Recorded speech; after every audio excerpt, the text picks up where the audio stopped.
এইটি ଠିଆ ହେଇଥିଲି ଟ୍ରାଫିକ ଥିଲା ଠିଆ ହେଇଥିଲି ତାପରେ ଷ୍ଟାର୍ଟ କରିକି ଆସୁଛି ମତେ ଜଷ୍ଟ ମୁଁ ଆଉ ତାପରେ ଆଉ ଦେଖିନି ସେ ମତେ ଠେଲି ନେଇ ଚାଲିଛି ଆପଣଙ୍କୁ ସେଇଠୁ ସେଠୁ ଠେଲି ଆଣିଛି ମତେ ଏଠି ଛାଡ଼ିଲା ମୁଁ ଆଖି ମୁଜି ଦେଇଥିଲି ମୁଁ ମୋର ମୃତ୍ୟୁବରଣ ହେଲା ଆଉ ମୁଁ ଦେଖିନି ତାପରେ ମୁଁ ଜଷ୍ଟ ଯେତେବେଳେ ଗାଡି ରହିଲା ମୁଁ ଜାଣିଲି କୋଉଠି ମୁଁ ଜାଗାରେ ଅଛି ତାପରେ ମୁଁ ସେପଟ ସାଇଡରୁ ବାହାରିଲି ମୁଁ ତ ଅଲରେଡି ଆଖି ମୁଜି ଦେଇଥିଲି କି ମୋର ଶେଷ ହେଇଗଲା ମୋର ଏଠି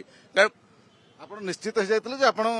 ଦୁନିଆ ଆଖି ମୁଜି ଦେଇଥିଲି ସେ ଯେତେବେଳେ ମତେ ଠେଲିଲା ସେଠୁ ମୁଁ ଆଖି ମୁଜି ଦେଇଥିଲି କାରଣ ମୋର ଆଉ ବଞ୍ଚିବାର କୋଉଠି ନଥିଲା ମୁଁ ଭଗବାନଙ୍କ ଜଗନ୍ନାଥଙ୍କ କେମିତି ମୋ ଆଶୀର୍ବାଦରେ ବଞ୍ଚିଛି ସେଟା ମୁଁ ହିଁ ଜାଣିଛି